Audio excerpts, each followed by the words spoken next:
Welcome to It's All About the Questions, where learning to ask the right questions can help you achieve lifelong success.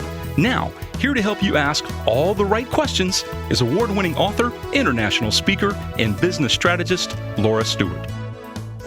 Good morning, afternoon, and evening, everyone, and welcome to the show. I am just so excited to be here with you today, in spite of still not feeling so great post-surgery, but I get energized by doing this show. It doesn't matter if I have to crash for hours and hours after this. I love being able to be here with you all, to hear all your feedback. And I am especially excited because the promotion for this show, where I just shared the links so you could watch it live stream, even though it was not on the usual Tuesdays, we're doing this on Monday, Labor Day in the United States. The enthusiasm for the topic was mind-blowing to me, but really not, because when my guest on the show today, Belinda Weaver, copywriter extraordinaire, coach extraordinaire, and, Australian living in California, we were talking because we met through a group called Titanides, founded by Marcella Allison. And I don't know, we just really hit it off, and I'm like, oh, you have to come on the show. So we had a conversation about what she was going to talk about on the show, because there's so many brilliant, amazing things that she has done in her long career, and not just with copywriting. And we started talking, and did you ever, when you hear something, get goosebumps all over your entire body? Like you get these chills and shakes, and you're going, oh my God, why did I never think of it that way before? That is just brilliance beyond brilliance. Well, that's why Belinda's on the show today, and we're going to talk about something that I think is a game changer in the way we think about growing our businesses. You've probably heard the phrase, what is your unique value proposition? You've probably sat there trying to lay out your marketing messages saying, well, if I just explain why I'm unique, then they are going to select my product, my company, my business, whatever it is. But what if what was really important is you thought about how to make yourself Chooseable? And with that thought, let's bring Belinda on camera. Belinda, thank you for being on the show and for just mind-blowing me. Thanks, Laura. I really hope I live up to that, because that was an incredible introduction. So get ready, everyone. I hope this is as good as Laura thinks it was. When we first started talking about this topic, and because there's so much, we're like, okay, what's the one thing that Belinda Weaver does that we can talk about that is relevant to my listeners, that can shift perspectives? I mean, anything you talk about would do great on the show, right? But then you started talking about this idea you have, and I'm like, it has to be a book. Remember that? Yes. You have to write this as a book. What made you think of this idea? And you're a renowned copywriter. I mean, you've written copy some of the biggest names in the business to help them be choosable, right? Yeah. But yet everybody still talks about unique value proposition. Where did this come from? Well, it's really a personal story for me, because when I found out copywriting was a thing, I've changed careers, made two big shifts in my career. And then I found copywriting, and I was like, this is it. This is the thing. And it became a question of how I would become a copywriter, not if I would become a copywriter. And I dedicated all my attention to it. And in the first couple of years of being a copywriter, I just wanted to not go back to my day job. I just wanted to get enough money to make it successful enough that I could keep doing it. But then I hit a point in my career where I wanted to become a bit choosier about the kind of work I was doing and the kind of people I was working with. And that's when I had to look at myself, and I had to ask myself the question, well, why would a very desirable client for me choose me over every other copywriter? Because I'm not the only copywriter in town. There are millions of us, which is very exciting. But when you have to look inside and go, why would someone choose me? it can be a bit of a soul destroying question, and it can bring up a lot of mindset junk. And over the next couple of years, what I realized is that I wasn't necessarily particularly unique, but by taking care of some low-hanging fruit in my marketing, by being consistent and looking after the details, and I'm talking about the details that help us connect and build trust and make clients feel less anxious when they're making a choice. If I could take care of those details all the time, I didn't actually have to be different to everyone else. And that's the seed. It came in those kind of years 2, 3, and 4 of my business evolving and growing. And over the years, I've coached many, many copywriters who have been fearful because they don't have a USP. They don't know what makes them different, what makes them unique. They think, I don't know what niche I should be in. And I love being able to turn around and go, it's all right. It's all right. You don't actually have to be different in order to be successful, profitable, and have lots and lots of work. So that is how the idea has evolved. Well, I find that really fascinating because as I was listening to what you were talking about, you say you don't have to be different, yet in some ways you were different because you look at your business differently than all the other copywriters that were focused on what is unique about me. You were focused on, I don't know, is the right word, delivery, and how you delivered your services to make you choosable. There was something unique in its own way about you and your mindset, maybe. I don't know. Let's talk some more about this. I think it's a valid point, but I have to realize as well, as I've been thinking about this, the ideas have really pulled together relatively recently for me. I didn't have this idea of being choosable in that kind of articulated way when I first started doing it. To be honest, I was thinking, I don't know what's different about me, so I'm just going to do the best I can at my craft. I'm going to do the best I can at delivering a service. And I thought, I'm just going to control the things I can control, and that's my work. But it's really come together as I've looked back on that and thought, yeah, actually, I stopped worrying about being different and just did good work, the best work I could do. You know, that is so powerful because my listeners that have been listening to me for 6 years now, or 7 years now, that I had a tech company, a tech services company, and it was a multi-state tech services company, woman-owned, which was unusual back when I started it, before I sold it. You know, I'd go to events and I'd be the only woman. So that was sort of like my unique value proposition, right? A woman in tech with all the degrees and certifications. But I was a small fish compared to a lot of the other players where I started the business.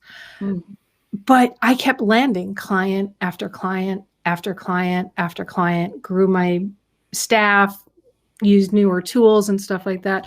And one day somebody said to me, well, how do you land the size clients you land when you only have a few employees and you're not making $10 million in revenue a year? And I started thinking about it. And that's what this how to be choosable thing has got me thinking about since we spoke the other week and what we talked about. I made myself choosable without thinking about it.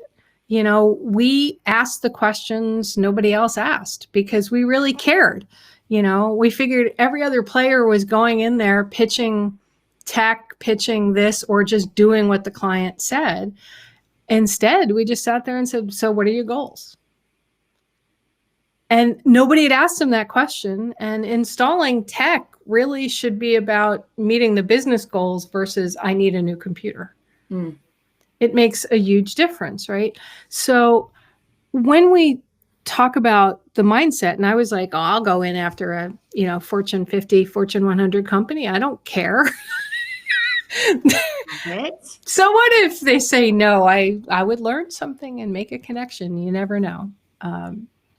So how do you begin thinking about that for yourself? I mean, there had to be a letting go, as you started to describe, a letting go in your brain. But then there had to be some other thing you started doing that you can expand upon. Yeah, absolutely. So one thing I really started to think about in those early years is how can I make little moments important? How can I make the client feel like they've made the best choice? And that's all about understanding how we make decisions, especially when we're laying down some cash. So at the end of the day, clients in any industry with any purchase, they're looking for some assurances. They're looking for assurances that you have products and services that actually solve the problem that they have, the reason they started searching for a solution in the first place. They're looking for assurances that you have solved these problems before with other people successfully. And they're looking for assurances that the experience of working with you will be a positive one. And those ideas have helped me zone in on some specific details that you can shine a spotlight on that make you the benchmark when we're making decisions. Because I like to think of this as when I'm choosing a service provider or a product, I'm often looking at a few different options and I have all the tabs open. Right. But when I'm looking at people's websites, I'm looking for certain clues and signals of those assurances that they have the thing that will solve my problem, that they've done it before, and that I connect with them on a kind of human to human level. And when someone doesn't meet that kind of conscious and subconscious criteria I close the tab. And so that's the process. We want to be the last tab open as the most choosable option. And so I have this 3 spotlight system framework where I encourage people to shine a spotlight on their business, shine a spotlight on their customers, and shine a spotlight on themselves. And the last one is usually the ickiest, but we can dig into some really easy details. And that's why I called it the low-hanging fruit. This is not difficult stuff. But when you take care of all the little details consistently, you send off signals that you can be trusted, that you are legit, and that the experience of working with you will be a good one. I want to expand on those 3 elements because I know I've been trying to redo my profile on all of my social media and my bio. And, Marcella Allison has been really pushing a number of us to, really write something that reflects the reality of who we are versus this tiny part that we're willing to say. Okay. Yeah. What I hear you saying, Belinda, is that when it comes to making yourself choosable, your company or whatever, the human part of it is a major player in that. Correct? Not correct? Yes, absolutely. And it's the bit we usually shy away from and that's why I start with the spotlights, shine a spotlight on your business, because that's usually a lot easier for us. Right. Then your customers, again, a lot easier. And then when I say, now we need to spotlight you, people go, oh no. But it is a really huge element, because if I've got 2 choices to make and on paper they're exactly the same, it will absolutely come down to whether I feel like I could work with you or not, you as a human being. And if you've got teams and teams of people, you're not the only person. It will be whether I find an affinity with the vibe of your business and brand, with the company values and how you operate, which is the human side of your brand. That's really important. It sounds like it goes opposite to what a number of business exit strategy people say, which is don't make it about yourself, because if you ever want to sell, you're selling the brand, not you. And if you're too tightly tied to the brand, then you're never going to be able to sell it, because if you're gone, how do you link that together? In an entrepreneur world, a lot of entrepreneurs never plan on selling. They're just solo practitioners, solo entrepreneurs. But this how to be choosable factors in for people growing their businesses and for large corporations too. So how do you, I'm trying to think of the word, how do you reconcile that aspect of it, which of bringing the human element of the people in the business while still maintaining that brand the way it is? Well, there's lots of different ways you can do it. But, I have an example where I was looking for an accountant, and I had to look at I looked at a lot of different accountants, and some were very small, like, just one person, and some were very big corporations. And the choice, regardless of which choice I made, I got a very clear impression very quickly about the vibe and the values of the brand through their copy, through the design, but also through things like photos of the teams and the people and the humans, the way the values of the business were described in like the about page, but also the use of pronouns. And this is where we sort of talk about shining a spotlight on customers. The way you use pronouns in your copy can really change the way I hear the conversation. So using a lot more we and us and the team and all that kind of language makes it much clearer that these are a bunch of people with the same vision working together for the same goal.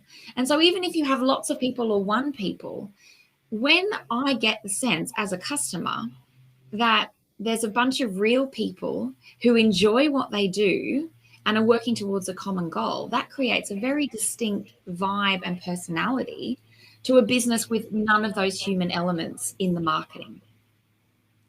I love that. I keep saying that a lot.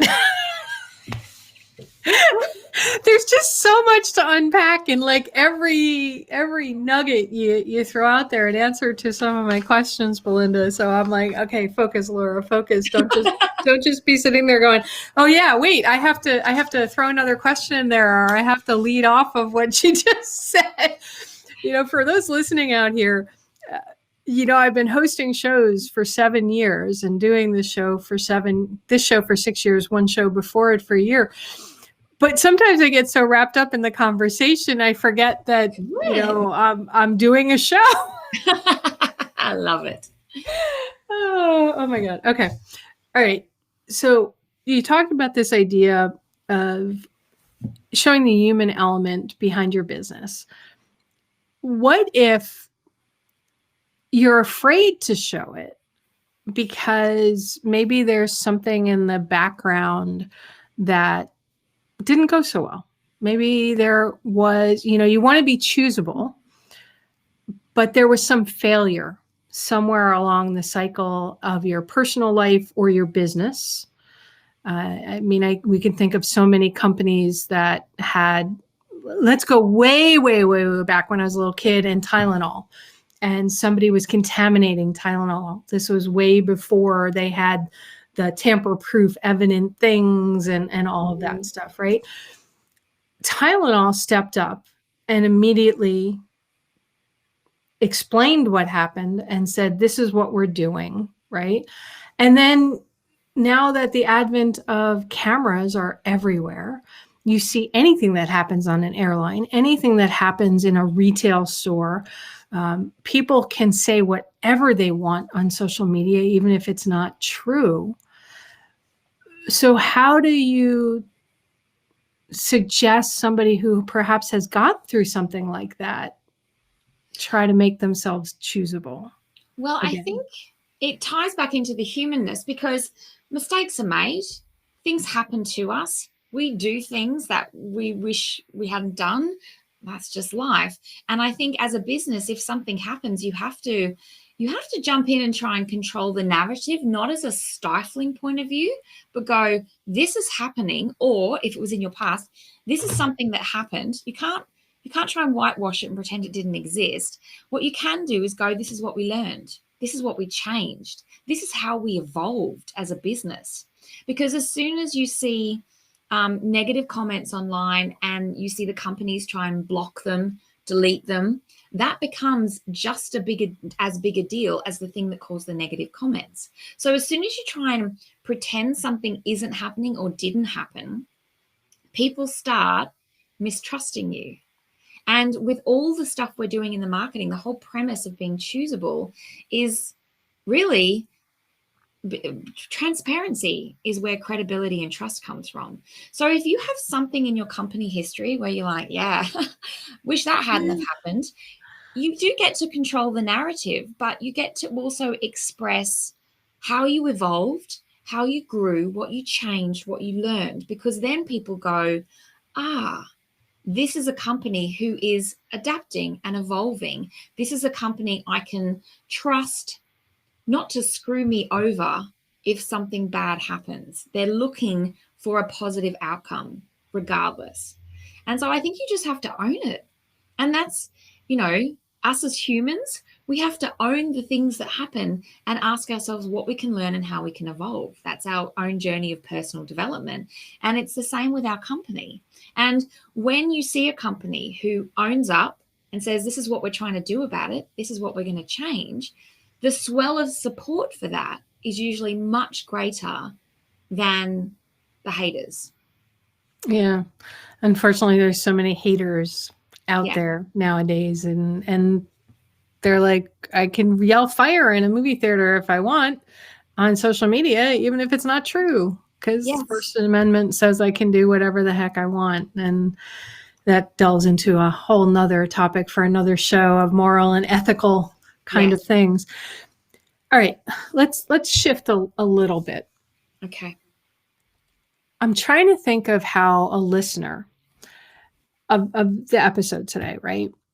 They're sitting here going, oh, okay, forget unique value proposition. I want to make myself choosable. Yeah, I get I need to put some of my own humanness into it, my team's humanness into it. It doesn't matter that I'm selling these pens, it's that I got this one in the mail the other day. So it's got my company name on it and everything. And I was like, oh, they're sending me a free pen. Of course, they want me to buy the pens. I know nothing about the company.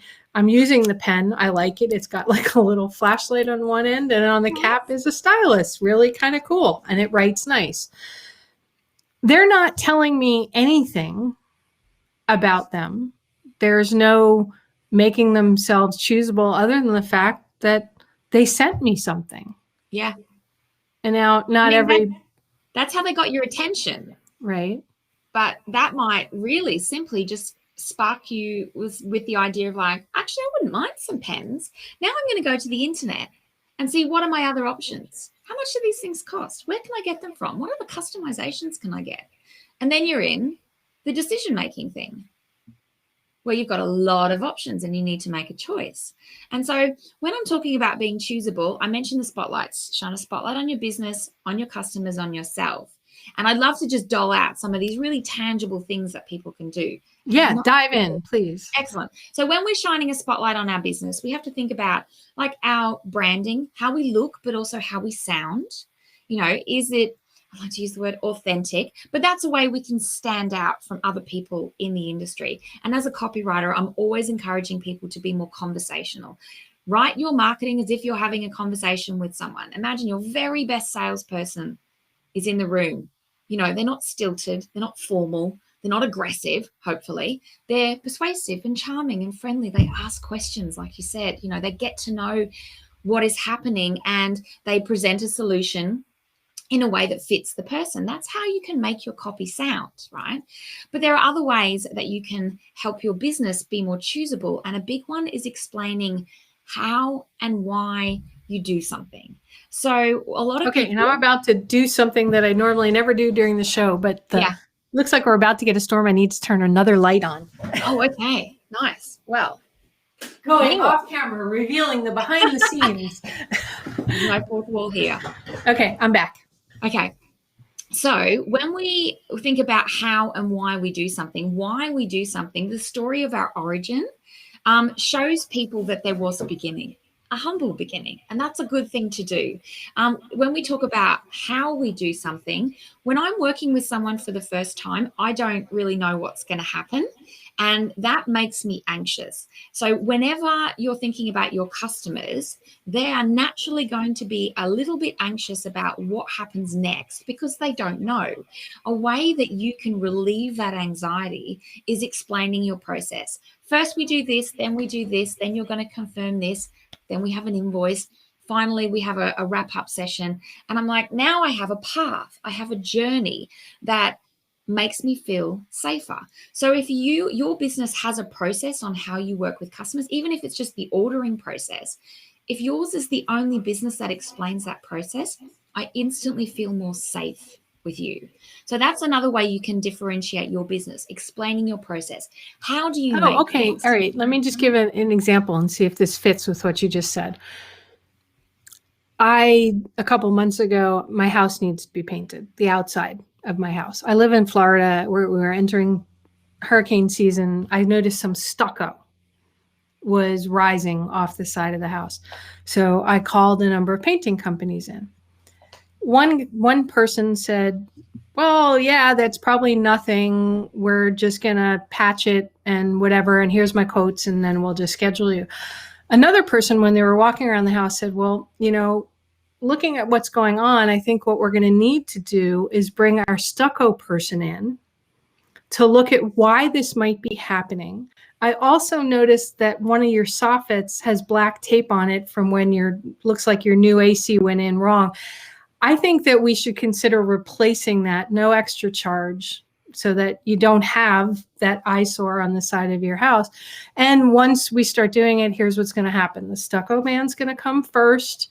Once he's done his thing, then our painters come in and they patch everything else. Then they come in and they seal. So he went through and explained the whole process. And then his wife constantly communicated with me.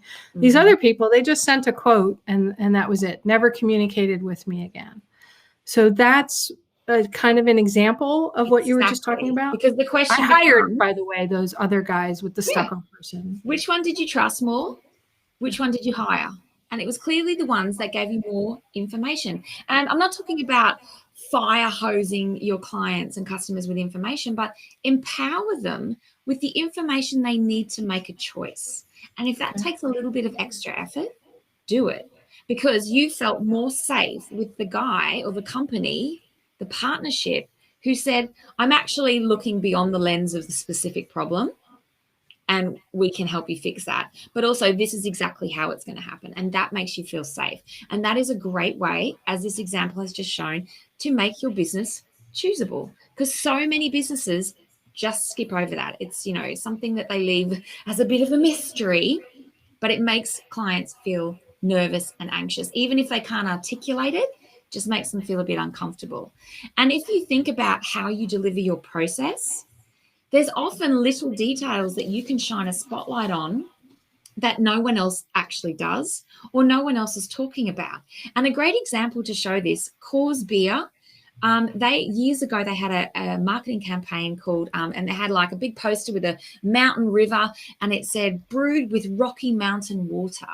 Now, beer is brewed with water that it either comes from the sky, it comes from the mountains. All the brewers were using the same water, really, especially in that region. But they made a big deal about the source. And that became a differentiator, even though it wasn't really. So I often talk to clients. I'm like, walk me through the service. Exactly what happens at every single step.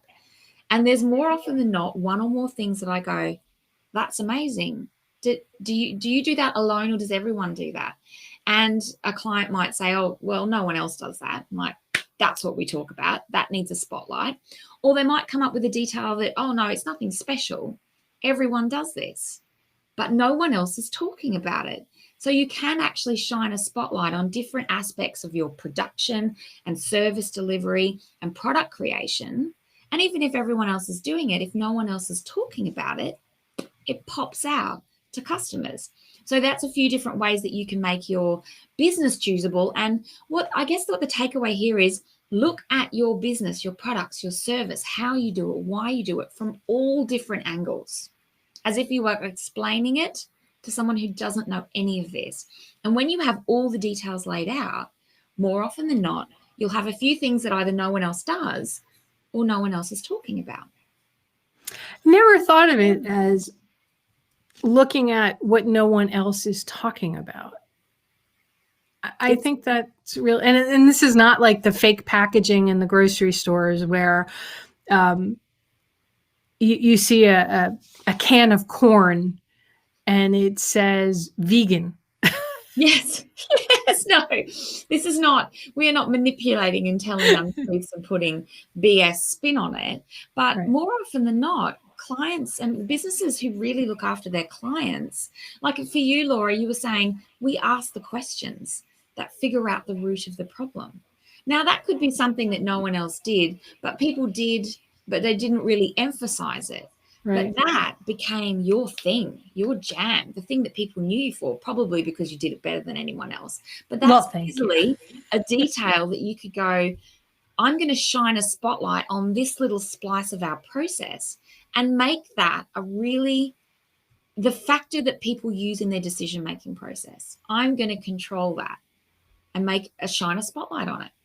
But it comes from laying out, going through your whole service, product creation, delivery process and looking at it step by step. Get into the details and shine a spotlight on some of those. And it's really easy stuff. And it really takes the pressure off having to be completely unique in the marketplace.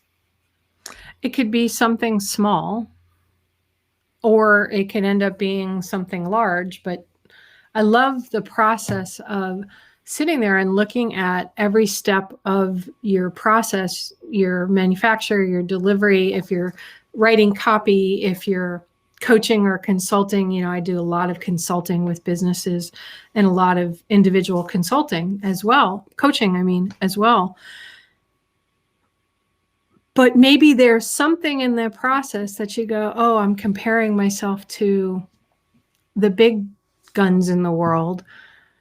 But, they're not talking about X. Mm-hmm. This little, as I'm holding my fingers up, because some people are just going to listen to this on the audio only podcast and they're not going to see my fingers. That's right. What's the gift of playing small? What's the gift of playing a little bit different? What's the gift of leaning in to the thing that you fixed that no one else fixes? I interviewed the CEO of headsets.com. Have you ever heard of that company? No. If you're looking for headsets of any kind, these guys started out as they resold everybody else's headsets and now they make their own. And, I had the CEO on the show and we talked about something that they do differently than everybody else. They give Tootsie Rolls with every purchase. I love that. And we're not just talking the plain chocolate Tootsie Rolls. They're the, variety pack, unless you say to them, you only like the vanilla or the chocolate or the whatever. And you can even call them up and say, can I have some Tootsie Rolls? And they will send you a packet of Tootsie Rolls. And if you're a really good customer, one day I got a box, I swear it was like 4 pounds, and it was just filled with Tootsie Rolls. Yeah. Like that's a beautiful moment of delight. Yeah. And people started sharing pictures of their headset boxes with Tootsie Rolls as like cushioning and packaging. Yeah. And they made themselves choosable for, something that really had nothing to do with their products, but had to do with their process and who they are. And, that's not about the candy. That is about a company who is saying, we care so much about the experience of our customers that we are conscientiously and proactively thinking about ways we can delight and surprise them. That's that's not about the Tootsie Roll. It's about we're going to make time and set aside money to delight our customers beyond the quality of our product. Okay, that's like so tweetable. How do we delight our customers? To make yourself choosable, you need to delight your customers. But I feel like delight, like a lot of the things we're talking about is proactive stuff you could promote, right. The low-hanging marketing fruit. Delight is something that you can keep in your pocket to build up your almost post-purchase goodwill and that referral network. Delight comes from surprise. And what we should be doing is setting accurate expectations for our customers. That's why we explain our process, because the number one influence, this is not a surveyed result, this is Belinda's number one reason for customer dissatisfaction, is because I didn't get what I was expecting. Now, if you've told me exactly what to expect and you deliver what I expect, the idea of me being satisfied is like a 90% hit it out of the park thing. What that means then is you have this extra time. If you have a really well systemized business and you're not trying to remember your process and systems from your head, that gives you brain space and creativity to go, now that we're meeting expectations, what can we do to exceed them? That's where the surprise and delight come in. And it can be something unexpected and awesome, or it could be a little treat, or it could be just over delivering in some way. There's lots of different ways we can do that, but you don't have the brain space to think about that unless your product and service delivery is really strongly process driven. But that little thing can be the difference between someone looking somewhere else for the next time they need the thing, or absolutely coming back to you and telling everyone they know. And that is a huge and very powerful referral machine to drive sales. And that makes you choosable over and over and over again. Over again, yeah. And that might be, as you just indicated, just simply delivering time after time after time exactly as you promised, or communicating when maybe something doesn't quite go the way you'd like it to, as we're all seeing in the world today, that not everything happens the way you'd like it to happen. That's right. You can't. And it links nicely back to sorry if I can go, I get so excited. Go. But thinking about our customers, and that's the second spotlight, is shining a spotlight on our customers. And that's, it's actively thinking about their experience and how you can level it up. Not just the baseline is meeting expectations, and that means setting them, but then we want to exceed them. We want to talk to people in our copy and our marketing, not about them, but to them. And that's where we use our pronouns again. I use a lot of you words in my copy, because the moment of someone reading your marketing and engaging in your marketing material, it's a conversation between you and them, but you're not there for it. So the more we can make our marketing feel like a conversation, the more people let their guard down, not in a manipulative way, but in I feel relaxed with this. We want to connect with people's pains and frustrations without shaming them or embarrassing them. But we want people to know, I get it. This is where you're coming from. This is what your life is like. And that's where getting to know your customers is really, really important. But we want to focus on the impact, not just the solution, the impact the solution can have in their lives. But this is all, kind of marketing 101 stuff, certainly copywriting 101 stuff. A lot of people skip it over. But the big part of shining a spotlight on your customers is sharing their stories, giving them a floor space to share the experience of working with you, and sharing their stories across your marketing, not just once when it happens, but all the time. And a lot of people start feeling a bit uncomfortable at this point because they're like, that feels like bragging. I like to think about it as celebrating my clients and their awesomeness across my marketing all the time. What it's really doing, though, is helping more and more people see themselves in the process, the product, and the results that your business makes possible. That's what clients are looking for, to see themselves in your marketing. And that's down to the stories you share, the images you choose, and how thoughtfully you approach working with your customers. I can hear my listeners saying, I can't possibly share customer stories because then my competitors will know who my customers are. Oh, that's interesting. You know what? I've never felt that way, because if I lose a customer to somebody else, then obviously I'm not doing that great a job. I'm not staying choosable. But how do you respond to that? Well, My brain is like, you have to get over that, because and now obviously there's going to be confidentiality and all that kind of stuff. But if you are going to hide your gold and say no one else can see it, how are potential customers going to see it? How are they going to know what you can do? How are they going to know what's possible? And how are they going to know that you're not just spinning them a story if you're not sharing real customer stories and testimonials and case studies and details? Now, if you're afraid of what your opposition, your competition is going to do, then you need to make yourselves more choosable all the time. You also need to focus on being more awesome, because there is always going to be people who copy us. It just is a nature. Like as a copywriter, as a freelancer, as a small business owner, as a product creator, it's just the nature of doing business. But I like to think I just got to be more awesome than everyone else and show up in the way that's authentic for me. And I got to focus on doing good work, because if I start worrying about what everyone else is doing too much, I'm just going to dim my light just in case the wrong people see it. And I just think that's a very closed-in way to spread what you do with more people. Don't dim your light because you think the wrong people will see it. Yeah. That's beautiful. And I get the impression throughout the conversation so far that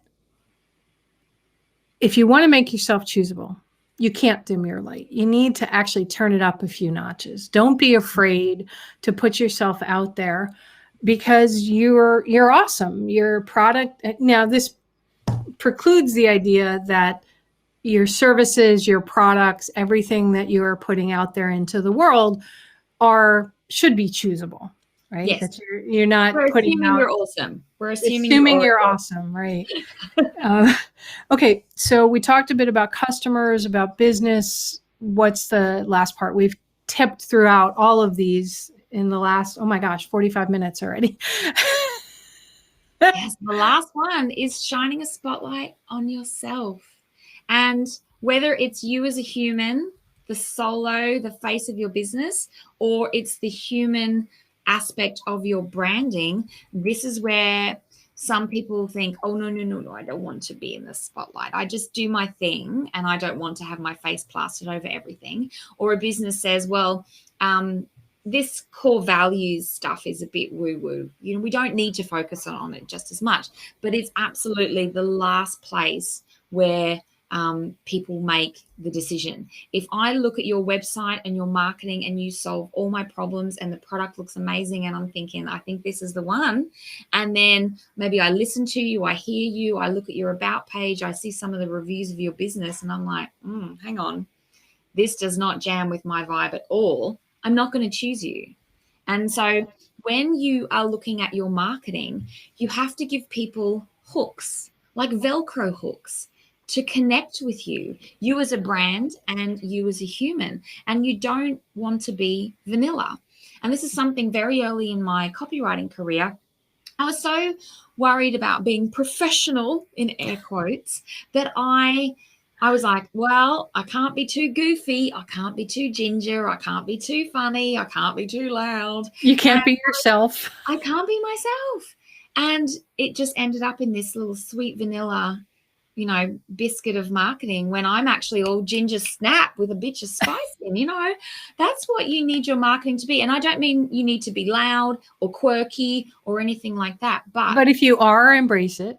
Embrace it. You need to give people reasons, little hooks to go, I like the cut of their jib. I think they're a lot like me. And that's what we need to do when we shine a spotlight on yourself. Like I talk a lot about Doctor Who. I talk a lot about pugs because I have a pug. I talk a lot about working around my family, and I have very nana TV tastes, and I obsess over tea. Now, these might be very trivial details, and it might make some listeners go, who cares whether she likes tea or coffee? But incrementally over my marketing, I'm dropping little Velcro hooks for people to go, me too. We're kind of alike. And for a big business, you can do that in your core values. These are the things we believe in, and we work with people whose values align with our values. And so it could be little details. If you have like an exec team, I've read some wonderful profiles of, a couple of lines about the exec team where at least one sentence had, in his spare time, Paul goes mountain biking, rock climbing, and owns a dog called Surprise. Now, that might seem a trivial detail, but it means that I know something about this person. I have a dog, so we already have something in common. I go rock climbing. We have two things in common. Now, if I'm faced with another business who I don't get any sense of the people behind the teams, I'm not going to choose them. And so that's what we want to do. We want to share little hooks in our marketing that make us seem like actual humans, but also give people reasons to go, that's like me. I believe in that too. I do that too. I like that too. We have something in common. That's a much stronger bond than anything else. And it's also the stories you share about how you work, why you keep doing what you're doing, what you love about your work more than anything. They're stories that let people see you as a person, your passion and your purpose. They're really important to share, just as much as your features and benefits and all those other parts of your marketing. I had Angie Coley on a couple months ago, and it's one of super, super popular episode. And I called it Permission to Succeed, right? Because Angie's just totally flat out off the wall, insane, brilliant, whatever. And as I'm listening to you speak, Belinda, and I know you know, Angie, as you indicated, in order to become choosable, to make your company choosable, to make you choosable in every aspect of your life, right? So that you're not the last kid picked in a game or whatever it may be, right? In business, you don't really want to be the last one unless you're the last one, and then they keep using you over and over and over and over again, right? Yes. Is we have to give ourselves permission to be choosable. Mm-hmm. So how do you recommend somebody give themselves permission to be choosable, to let go all of these ideas that they've had for years about it has to be a unique value proposition. I have to do all these things everybody else said, rather than what we've just talked about today, which is another way of looking at it. And I know it's hard because I'm basically saying the marketing terms that we've heard since day dot are wrong. And I'm not really saying that, because if you actually do something unique, you should celebrate it. That is killer. But for most of us, we don't have that thing in our pocket. And sometimes, and I know startups, like I'm in Silicon Valley, a lot of startups here have this market struggle where if they're doing something that no one else is doing, they have to educate the market. That is time consuming and expensive. Look at Amazon, Uber, right? They had a unique value proposition, but they certainly weren't choosable in the early days. No, they had to teach us all why we needed them. Now, of course, they, the market leaders, there's lots of people who have come in behind them, and it's much easier. It's much cheaper and faster and easier if someone is already doing it in the marketplace. So take that as the gift. You're in a proven space, which takes the pressure off. The other thing is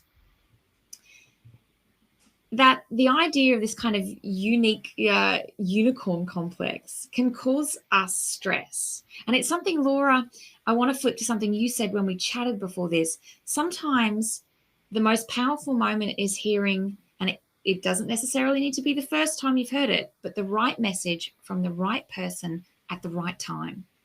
And so when you focus on the low-hanging fruit of your marketing that show people that you're a bunch of humans with a clear purpose, that you've got products and services that have solved problems, that you've solved them for other people, and the experience of working with you is going to be a positive one. If you focus on all those details, you can stop being anxious about being unique, and you have something to take care of now.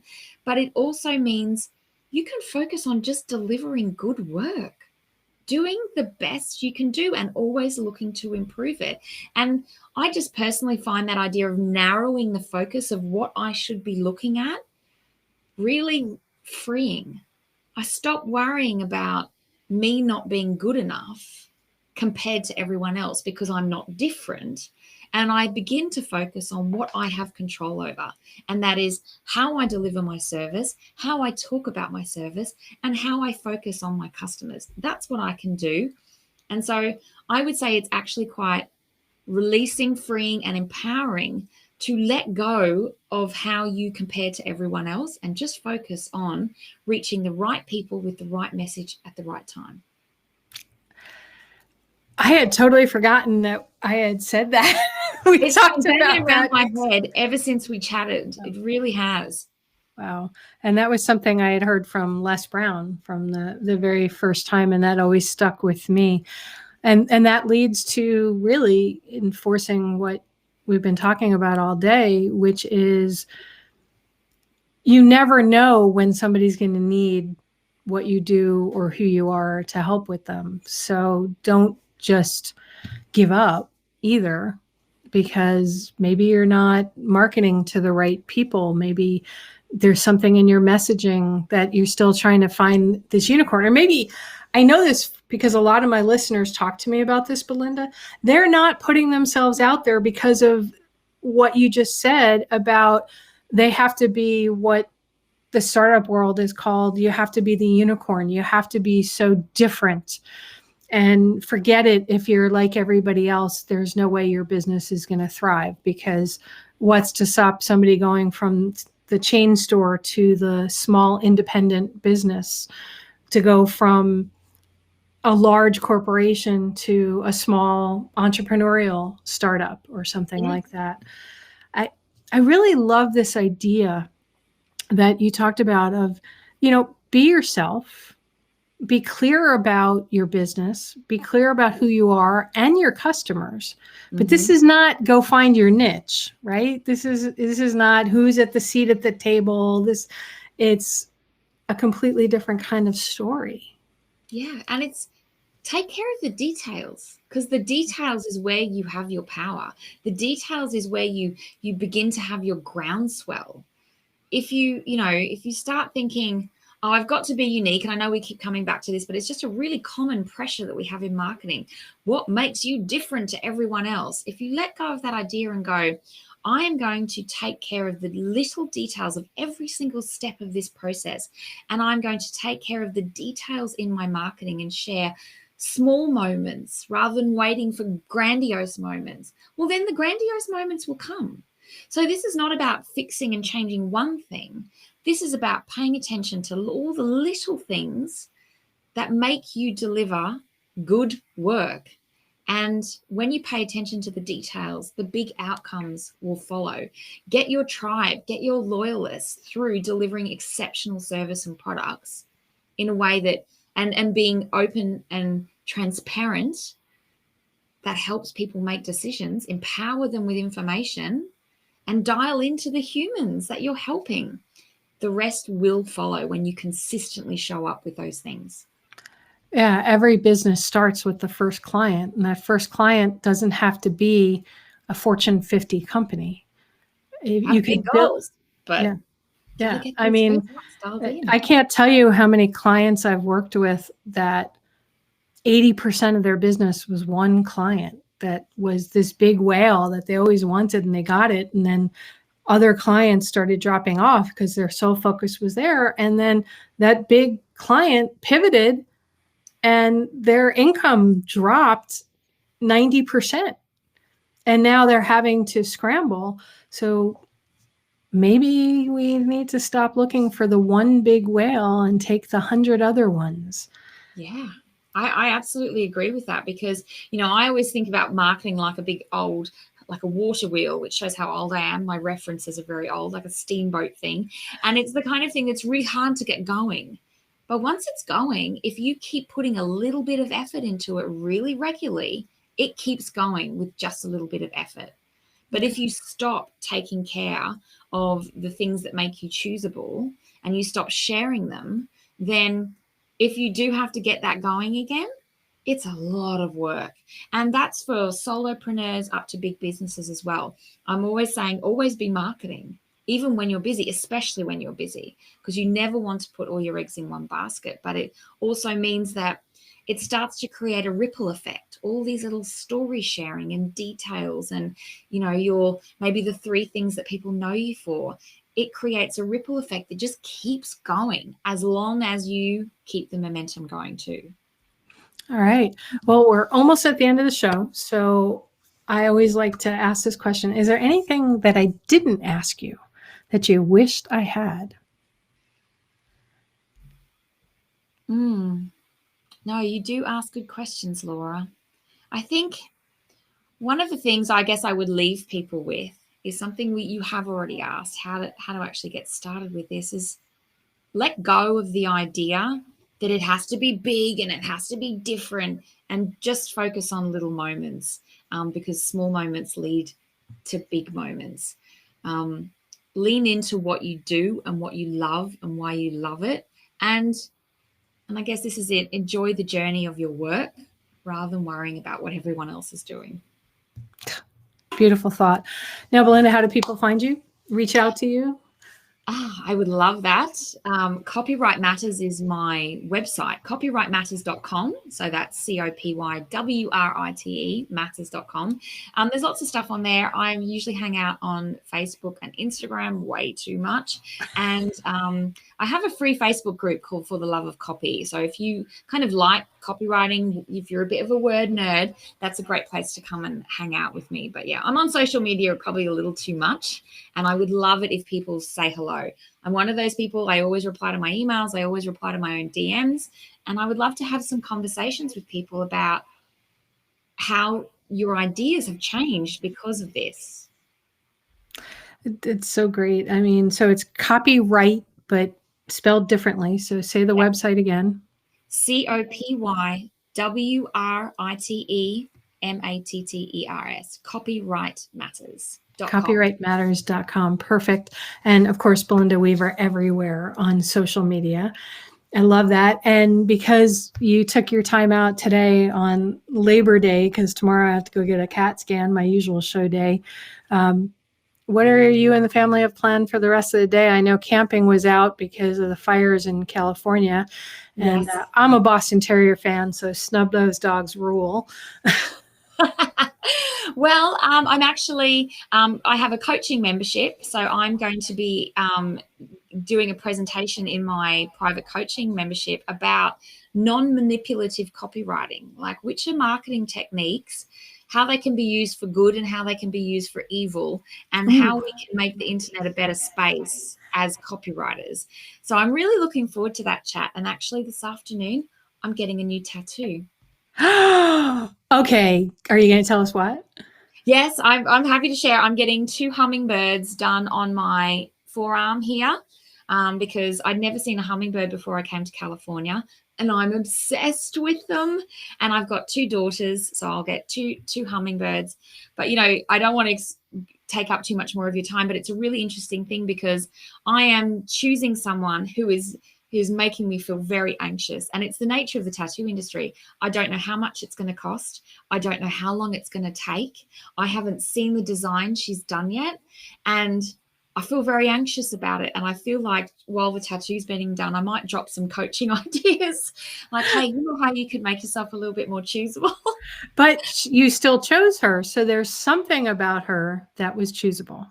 Her work. This is the thing where the work is it. So I am making decisions on how flexible I'm prepared to be on other aspects in order to get the result that I want. But I'm really dialed into how I feel about this process. Yeah. Well, I'd be so panicked and freaked at the idea of somebody tattooing my skin. So kudos to you. Just the idea of all that pain. I went to get electrolysis once and almost leapt off the table. So yeah, so this afternoon's about me. Okay. And my husband and the kids will be hanging out, maybe trying to cool down because it's really hot here today. All right. Well, I want to see a picture of the hummingbirds when they're up there. Maybe I'll post it on the post with this, because everybody's heard all about that after the tattoos have healed. And I'll be thinking good thoughts and sending your way. And thanks so much for being on the show. Oh, no, thank you for finding this conversation useful and inviting me here. I really, really enjoyed the last hour. Oh, it's been awesome. You're going to have to come back on the show again, Belinda. Talk about some more things. Yes. Like the evil marketing, don't be that way. We might have to do a whole show on that one. That would be very cool. All right. Okay, everybody, that was, I always love my guests. I always rave about my guests, but I love guests who make me think about things differently, who give us a different, and I hate to use the word, but I'm going to say unique way at looking at something that we do on a daily basis. Words matter. Making yourself choosable over finding your unique value proposition. What does that stir up inside of you? I would love for you to share on social media or email me, laura@laurastewart.com, what it is about this conversation that made you realize, what about you and your business are choosable?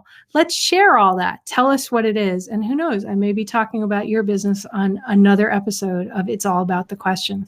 Remember, everybody, the right questions can change your life. So what are you asking today? Have a great day, everyone. You've been listening to It's All About the Questions, starring Laura Stewart. Connect with Laura at it'sallaboutthequestions.com and download a free workbook that will help you ask better questions starting today.